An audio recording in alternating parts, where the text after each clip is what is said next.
পর্ব 1, ঘর জামাই। শেষ পর্যন্ত কিনা একটা পেন। সত্যি জিজু, তুমি পারো বটে। অট্ট হাসিতে ফেটে পড়লো অর্পিতা। নীলের স্ত্রী আদ্রিতার কাকাতো বোন সে। অর্পিতার তালে তাল মিলিয়ে নীলের শাশুড়ি চিত্রাও বলে উঠলো, এতগুলো লোক উপহার পাঠিয়েছে, কিন্তু তোমার মতো ভিখিরি মার্কা গিফট আর অন্য কেউ দেয়নি। নিজের স্ত্রীকে ভালোবেসে একটা উপহার দিলে যে এতগুলো কথা শুনতে হতে পারে, সেটা ঠিক ভাবতে পারেনি নীল। পরপর বাক্যবাণে জর্জরিত হয়ে নীল কিছু একটা বলতে যাচ্ছিল, কিন্তু নীলকে থামিয়ে ঝংকার দিয়ে উঠলো আদ্রিতা, আমি তোমার আতলামি মার্কা কথা শুনতে চাই না। একটা ঠিকঠাক গিফট কিনে দেওয়ার মুরত নেই, আবার বড় বড় কথা। লুজার একটা। আদ্রিতা সেন সম্প্রতি একটি বিদেশি কোম্পানির সাথে ডিল ক্র্যাক করেছে। সেই সূত্রেই বাড়িতে আজ উপহারের বন্যা বইছে। এমন সময় একটা বড় বাক্স হাতে এগিয়ে এলো বাড়ির একজন কাজের লোক। দিদিমণি, এই উপহারটা বিজন দাদাবাবু পাঠিয়েছেন। বিজনের নামটা শুনেই আদ্রিতার যেমন মুখে হাসি ফুটে উঠলো, তেমনি নীলের চোখে ফুটে উঠলো রাগ। আদ্রিতার ইনভেস্টর কাম ফ্রেন্ড বিজনকে দু চোখে দেখতে পারে না নীল।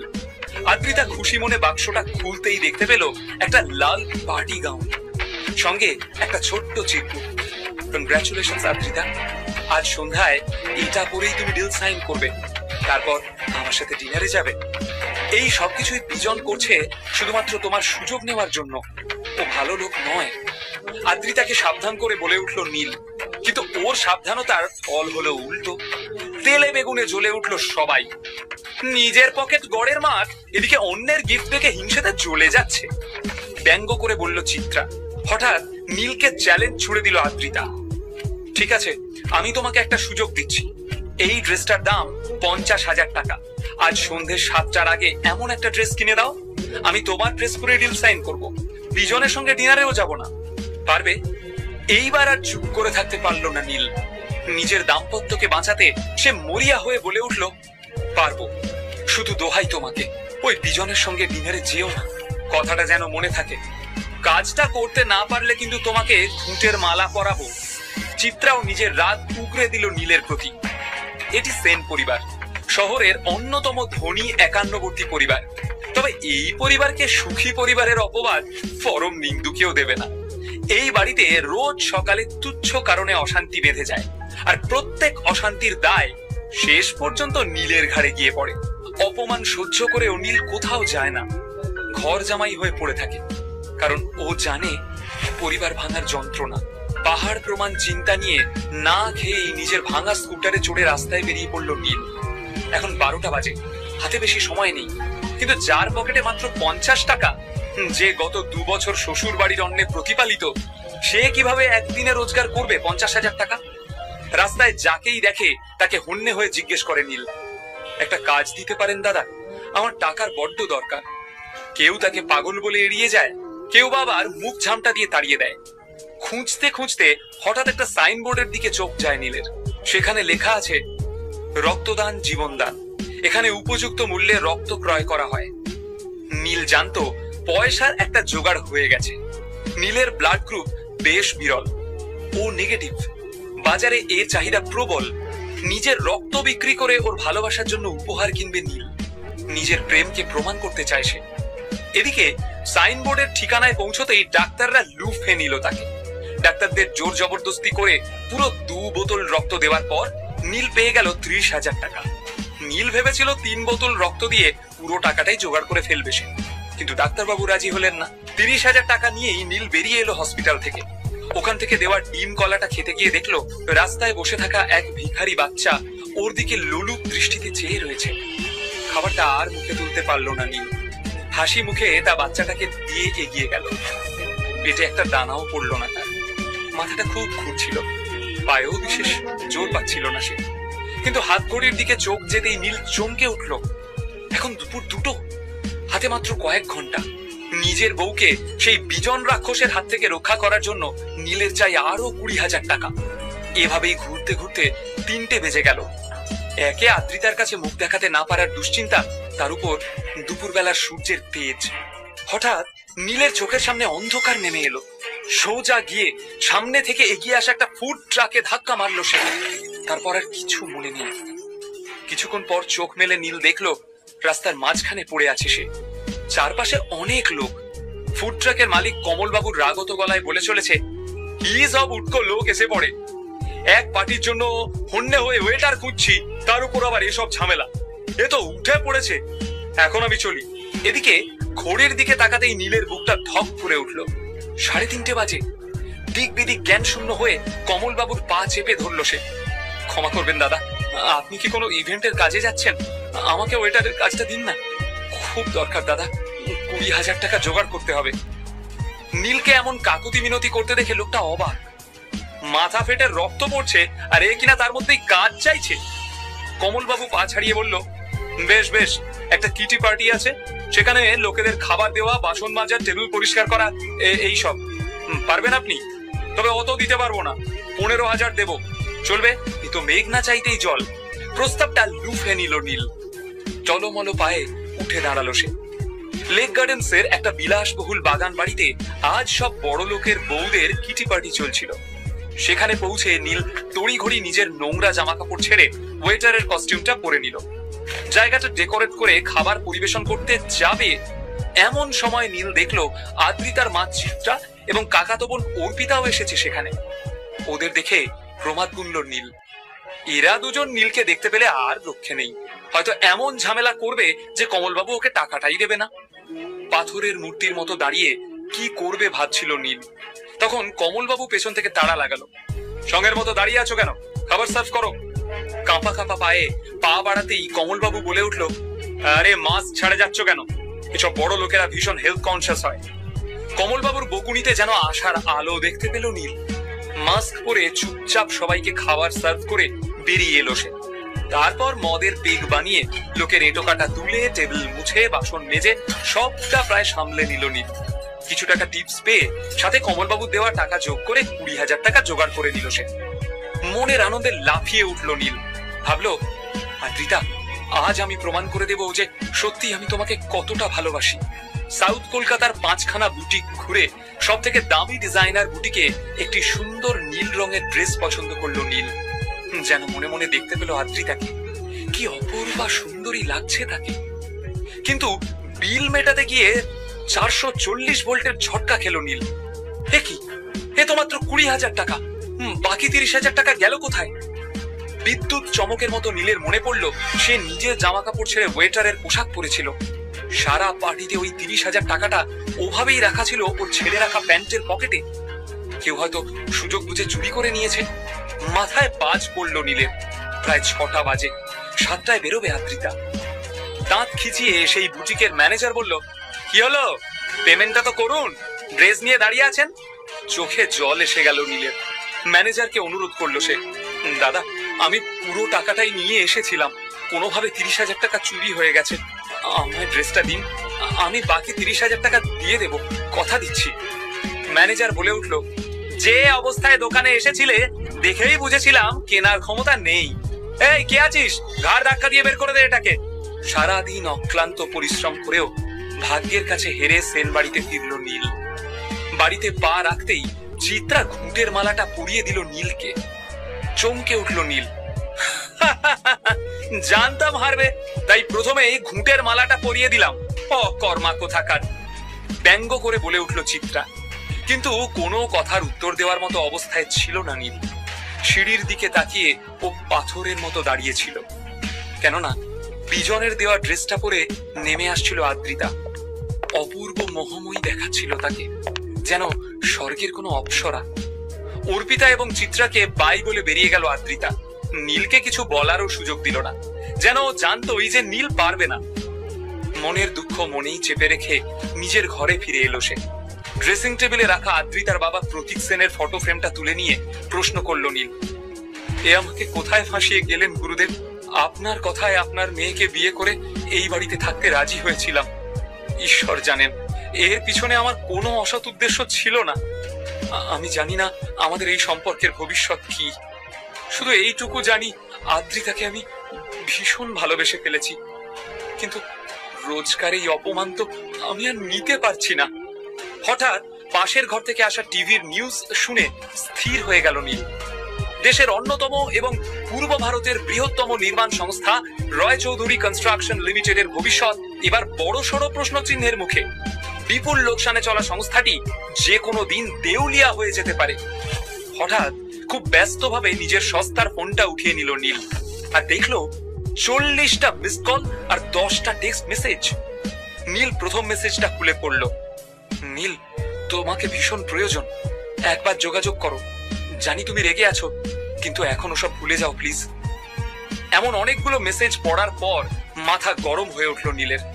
আপন মনেই সে বলল, বাবা এত ভালোবাসা। এমন সময় ফোন আবার বেজে উঠল। নীল ফোনটা রিসিভ করতেই ওপার থেকে এক বৃদ্ধের কণ্ঠস্বর ভেসে এলো। হ্যালো নীল। নীল ভীষণ ঠান্ডা ভাবে উত্তর দিল, বলুন মিস্টার শশাঙ্ক রায় চৌধুরী। এমন কঠোর সম্ভাষণ আশা করেননি শশাঙ্ক রায় চৌধুরী। কোন রকমে নিজেকে সামলে নিয়ে বললেন, কেমন আছিস দাদু ভাই, তোকে বড় মিস করি। নীল বিদ্রুপ করে বলল, এতগুলো বছর লেগে গেল আমায় মিস করতে? বৃদ্ধ বোধহয় এইসব শোনার জন্য প্রস্তুত হয়েই ছিলেন। বেশ দুর্বল ভাবে বলে উঠলেন, জানি বাবা তুই রেগে আছিস। যে অন্যায় আমরা তোর সাথে করেছি তাতে তোর রাগ হওয়াটাই স্বাভাবিক। নীলের থেকে কোনো উত্তর না পেয়ে শশাঙ্ক বাবু বলে চললেন, কিন্তু বিশ্বাস কর, এতগুলো বছরে একটা দিনও তোর কথা না ভেবে আমি কাটাতে পারিনি। নীল বিদ্রুপের সুরে বলল, খবরে শুনলাম রয় চৌধুরী গ্রুপ অফ ইন্ডাস্ট্রিজ ডুবতে চলেছে, তাই আমায় মনে পড়লো তো।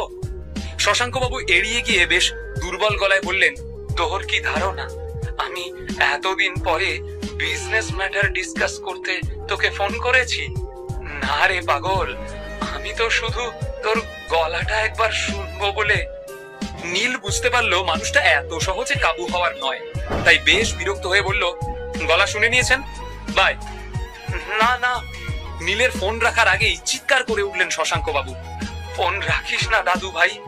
আমি জানি আমাদের পাপের ক্ষমা নেই, কিন্তু আমার দাদু ভাই তো অনেক বড় মনের মানুষ। আমি জানি আমি আপনাদের মতো ছোট মনের মানুষ নই। শশাঙ্ক বাবুকে কথার মাঝখানে থামিয়ে দিয়ে রীতিমতো বিরক্ত হয়ে বলে উঠল নীল। তারপর নিজেকে একটু সংযত করে বলল, আমি আপনাদের ক্ষমা করে দিয়েছি, আপনারাও ভালো থাকুন আর আমাকেও শান্তিতে থাকতে দিন। শশাঙ্ক ভীষণ ক্লান্ত ভাবে বলল, কিন্তু দাদু ভাই আমি যে একেবারে ভালো নেই। অস্ত্রটা গিয়ে জায়গা মতো লাগলো। অস্থির হয়ে উঠল নীল। কেন, কি হয়েছে? পোড় খাওয়া শশাঙ্ক হাড়ে হাড়ে জানেন, যে গরু দুধ দেয় তার লাথিটাও হাসি মুখে হজম করে নিতে হয়।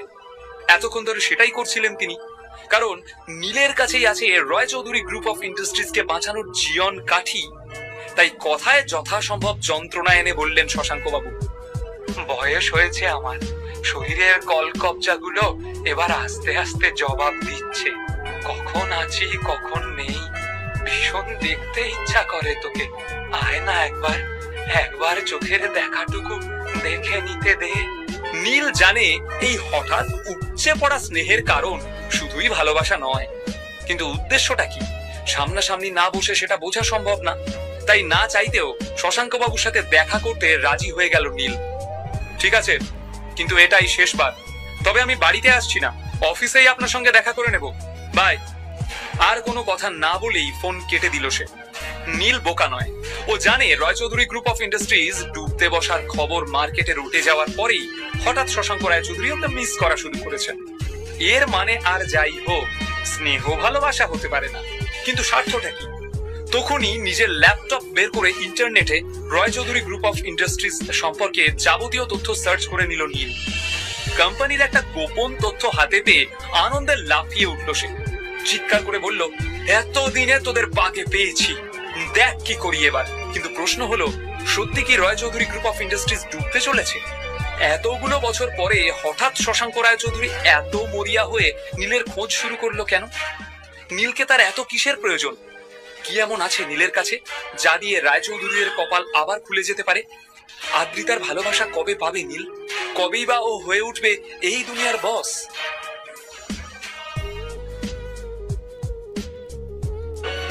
ও জানে এই প্রত্যেকটা মানুষ খুব শীঘ্রই ওর পায়ে এসে পড়বে। পয়সা জিনিসটাই এমন মায়াবী। মনের ভেতর পাকিয়ে ওঠা চূড়ান্ত রাগ আর ঘৃণা নিয়ে নীল দাঁতে দাঁত চেপে বলে, এক মাঘে তো শীত চায় না কাকা, আপনার টাইম আগে। অন্যদিকে শশাঙ্ক রায়চৌধুরী কেবিনের ভেতরে বসে নিজেকে মানসিকভাবে প্রস্তুত করে নিচ্ছিলেন। এই 2.5 বছরের রক্তের সম্পর্কে যে ধুলো জমেছে তা এত সহজে মুছে যাওয়ার নয়। তবুও শশাঙ্ক বাবুকে এই কঠিন কাজটা যে কোনো মূল্যে করতে হবে। শশাঙ্ক বাবু অবশেষে সাহস সঞ্চয় করে কেবিনের বাইরে এসে দেখেন প্রত্যেক কৌতূহলী চোখ ওর এবং নীলের দিকে তাকিয়ে। শশাঙ্কর আগুনে দৃষ্টি সবাইকে চুপ করিয়ে রাখলেও তিনি বুঝলেন এই আলোচনা থামানো অসম্ভব।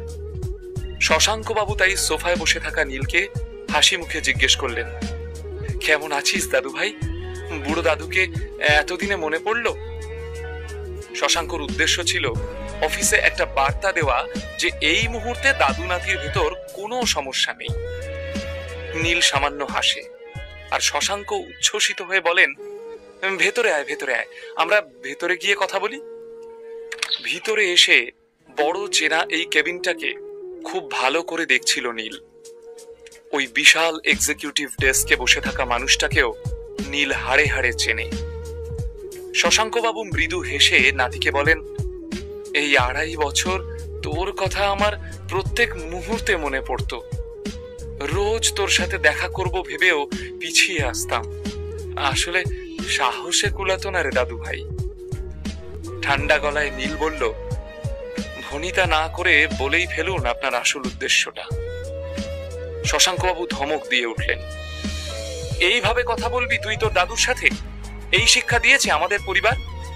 শশাঙ্ক বাবু ভেবেছিলেন ছোটবেলা থেকেই শান্ত, নিরীহ, মৃদুভাষী নীল এই ধমকটা খেলেই ভয়ে কুঁকড়ে যাবে। সেই সুযোগে নিজের কার্যসিদ্ধি করে নেবেন শশাঙ্ক বাবু। কিন্তু কার্যক্ষেত্রে হলো উল্টোটা। নীল বিষাক্ত দৃষ্টিতে শশাঙ্ক বাবুকে দেখে বলল, আপনি এই পরিবার পরিবার ড্রামাটা চালিয়ে যান, আমি উঠলাম। যাস না প্লিজ দাদু ভাই। নীলকে উঠে যেতে দেখে শশাঙ্ক বাবু রীতিমতো মিনতি করে উঠলেন। শশাঙ্ক বাবু বুঝলেন ধমকে কাজ হবে না। সময় আর পরিস্থিতি অনেক বেশি কঠিন করে তুলেছে নীলকে। শশাঙ্ক বাবু মাথা নিচু করে বললেন, শোভাবাজারের একটা এঁদো গলিতে এই ব্যবসা শুরু করেছিলাম। অনেক খেটে বাড়িয়েছিলাম ব্যবসাটা। তবে এই ব্যবসার প্রকৃত উন্নতি হয় তোর বাবার অক্লান্ত পরিশ্রমে। এই কথাটা অস্বীকার করা যাবে না যে এই বিজনেস এম্পায়ার তোর বাবার অধ্যবসায়, মেধা আর বুদ্ধির ফল। নীল বিদ্রুপ করে বলে, অবশেষে স্বীকার করার জন্য ধন্যবাদ। এবার বলুন আমার থেকে কি চান? শশাঙ্ক বাবু এবার বিশেষ রাগ ঢাক না করে একেবারে সরাসরি বললেন, আমি চাই তুই এই বিজনেস জয়েন করে তোর কাকাকে হেল্প কর। আমার কাকা মানে আপনার ছোট ছেলে ধীরেন রায়চৌধুরী? নীল ভীষণ শান্ত গলায় জিজ্ঞেস করল, যাকে আপনি কোনো যোগ্যতা ছাড়াই এই কোম্পানির সিইও বানিয়েছিলেন, আর যে মানুষটা এখন আপনার এই সাধের বিজনেস এম্পায়ারকে ব্যাংকরাপ্ট করে দিচ্ছে, তাই তো? শশাঙ্ক বাবু একটু কঠোরভাবে বললেন, ও তোর গুরুজন। গুরুজনকে সম্মান দেওয়ার শিক্ষা আমি ধীরেন রায়চৌধুরীর থেকে পাইনি। শশাঙ্ক বাবুকে কথার মাঝখানে থামিয়ে দিয়ে নীল ভীষণ রুক্ষ গলায় কথাটা বলে। শশাঙ্ক বাবুকে নিরুত্তর দেখে নীল বলে ওঠে, তাহলে খবরটা সত্যি, তাই তো? আপনার অপদার্থ ছোট ছেলে সত্যি সত্যি কোম্পানিকে ডুবিয়ে দিতে বসেছে। আপনি চেয়েছিলেন আপনার বড় ছেলের মতো আপনার ছোট ছেলেও তার যোগ্যতা প্রমাণ করুক। দেখুন, সে প্রমাণ করেছে। শশাঙ্ক বাবু হতাশ ভাবে বললেন, এখন এইসব কথা থাক, তুই কোম্পানি জয়েন কর প্লিজ দাদু ভাই, না করিস না। নীল অন্তর থেকে এই সংস্থাকে এই সংকট থেকে উদ্ধার করতে চায়, তবে সেটা কখনোই ধীরেনের উপস্থিতিতে করা সম্ভব নয়। সেই জন্যই ও ভীষণ স্পষ্টভাবে জানিয়ে দেয়, আমি আপনার প্রস্তাবে রাজি আছি, তবে আমার দুটো শর্ত আছে। শশাঙ্ক বেশ অবাক। শর্ত? হ্যাঁ, নীল ভীষণ স্পষ্ট আর রুক্ষ গলায় বলল, প্রথম শর্ত, আমি সিইও হিসাবে জয়েন করব, আর দ্বিতীয় শর্ত, ফান্ড নিয়ে বা আমার বিজনেস ডিসিশন নিয়ে আমি কাউকে জবাবদিহি করব না। শশাঙ্কবাবু নিজের কানকে বিশ্বাস করতে না পেরে আবার প্রশ্ন করলেন, তুই কোম্পানি জয়েন করতে চাস নাকি প্রতিশোধ নিতে চাস দাদু ভাই? তোর কাকুকে সরিয়ে তুই চেয়ারে বসতে চাস? লোকে শুনলে কি বলবে? কিছু বলবে না, লোকের অত সময় নেই। নীল একই রকম বিদ্রুপের হাসি হেসে বলল, একটু আগে আপনিই তো বললেন কাকার এই বিজনেসে একটাই অবদান, আর সেটা হলো বিজনেসটা ডোবানো। তাই ভেবে দেখুন আপনি কি করবেন। নীলের রূঢ় বাস্তব কথাগুলো শশাঙ্কবাবু অস্বীকার করতে না পেরে মাথা নিচু করে বসে থাকলেন। নীল নিজেও কোন রকম তাড়া দেখালো না। ইতিমধ্যে শশাঙ্কবাবু কেবিনের নীরবতা ভঙ্গ করে জানালেন, আমি রাজি আছি, খুব শীঘ্রই তোমার কাছে অ্যাপয়েন্টমেন্ট লেটার পৌঁছে যাবে। তুমি সামনের মাসে সিইও হিসাবে এই কোম্পানি জয়েন করছো। কেউ তোমার কাজে ইন্টারফেয়ার করবে না। নীল ওর ব্যাগ থেকে একটা ফাইল বের করে শশাঙ্কবাবুর টেবিলে রাখল। শশাঙ্কবাবু অবাক হয়ে জিজ্ঞেস করলেন, এটা কি? নীল মুচকি হেসে বলল, আমার মন বলতো একদিন আপনি নিজের স্বার্থে আমাকে ডাকবেন, তাই এই এগ্রিমেন্টের ড্রাফটটা বানিয়ে রেখেছিলাম। আমাদের মধ্যে যা কিছু কথা হলো সেই কথাগুলো এইখানে লেখা আছে, আপনি পড়ে সাইন করে দিন। শশাঙ্কবাবু এতক্ষণে খুব ভালোভাবেই বুঝে গিয়েছিলেন নীলের মনের গভীরে জমে থাকা ক্ষত শুকোতে সময় লাগবে, তাই কথা না বাড়িয়ে সাইন করে একটা কপি নিজের কাছে রেখে ফাইলটা নীলের দিকে এগিয়ে দিলেন। নীল স্বস্তির নিঃশ্বাস ফেলার ভান করে বলল, যাক বাবা, এবার নিশ্চিন্ত হওয়া গেল। আসলে মানুষ ঠকে শেখে তো। নীল ফাইলটা ব্যাগে ভরে নিয়ে হাসি মুখে বলল, এখন আবার আমরা ফ্যামিলি হয়ে গেলাম। দরকার পড়লে ফোন করব, ফোন ধরবেন, আর যা করতে বলবো করে দেবেন। মনে থাকবে। আজ তাহলে আসি। নীল অফিসের বাইরে এসে রাস্তায় দাঁড়িয়েছিল। আজ অনেক দিন বাদে ও ভীষণ খুশি। 4 বছর আগে কলেজ শেষ করে ও যখন আদ্রিতার বাবার কাছে কাজ শুরু করে, তখন শুধুমাত্র আদ্রিতার বাবা জানতেন এই নীল রায়চৌধুরী আসলে রয় চৌধুরী গ্রুপের সিইও হীরেন রায়চৌধুরীর ছেলে। নীল আদ্রিতার বাবাকে ভীষণভাবে শ্রদ্ধা করত, আর আদ্রিতাকে তো ও প্রথম দেখাতেই ভালোবেসে ফেলেছিল। অথচ সেই আদ্রিতাকে বিয়ে করে গত 2.5 বছরে অপমান আর অবহেলা ছাড়া নীলের কপালে আর কিছুই জোটেনি। মেট্রো স্টেশনে এসে ব্যাগ থেকে ফাইলটা বের করে দেখছিল নীল। একবার ওর মনে হলো ছুটে গিয়ে আদ্রিতাকে চিৎকার করে নিজের আসল পরিচয়টা জানাক, কিন্তু নিজের শ্বশুরের বলা একটা কথা মনে পড়ে গেল নীলের। উনি বলতেন, মানুষ হলো হাওয়া মোরগ, হাওয়া মোরগ যেমন হাওয়ার দিকে ঘুরে যায়, মানুষও তেমনি টাকা দেখলেই টাকার দিকে ঘুরে যায়। তাই জীবনে মানুষ চিনতে হলে নিজের আশেপাশে টাকা পয়সা বইতে দিও না। নীল স্থির করে, এখনই না, এই খবরটা এখন চাপা থাক। আরো চেনা বাকি আছে, আরো জানা বাকি আছে। এদিকে বাড়িতে আদ্রিতা ওর মাকে জিজ্ঞেস করে, মা, নীল কোথায় জানো? কখন থেকে ওকে ফোনে ট্রাই করে যাচ্ছি, ফোন সুইচ অফ বলছে। চিত্রা ঝাঁঝিয়ে উঠে জবাব দিলেন, জানি না আমি, এই বাড়িতে কি কেউ আমার কথা শোনে? আমি তো তোকে সকালেই বললাম নীল কেমন অদ্ভুত আচরণ করছে। কাল সারা দিন কিছু খায়নি, সকালে ইম্পর্টেন্ট মিটিং আছে বলে তোর সামনে দিয়েই তো বেরিয়ে গেল। তখন তো তেজ দেখিয়ে কিচ্ছু জিজ্ঞেস করলি না। আদ্রিতা বিরক্ত হয়ে বলল, তুমিও তো জিজ্ঞেস করতে পারতে। চিত্রা একইভাবে ঝাঁঝিয়ে উত্তর দিলেন, সবার সব দায় কি শুধু মায়ের? মা কি বাড়িতে বসে সারা দুনিয়ার খবর রাখবে? আদ্রিতা রুক্ষ গলায় উত্তর দিল, আমি ভেবেছিলাম আজ ওকে সাথে নিয়ে অফিস যাব, ফাইলগুলো ড্রপ করে দেবে আর ফেরার সময় আমার নেকলেসটা জুয়েলারি থেকে নিয়ে নেবে, কিন্তু ওর তো কোনো পাত্তাই নেই। একটা দীর্ঘশ্বাস ফেলে আদ্রিতা বলে, মা, পৃথিবীতে এত মানুষ থাকতে তোমরা বেছে বেছে এই অপদার্থটাকে কেন আমার গলায় ঝুলিয়ে দিয়েছিলে বলো তো? চিত্রা শান্তভাবে বলে, যতই রাগ দেখাস না কেন, তুই খুব ভালো করেই জানিস তোর বিয়েটা আমি দিইনি, দিয়েছিলেন তোর বাপি। উনি এই ছেলের মধ্যে কি দেখেছিলেন সেটা উনিই ভালো বলতে পারবেন।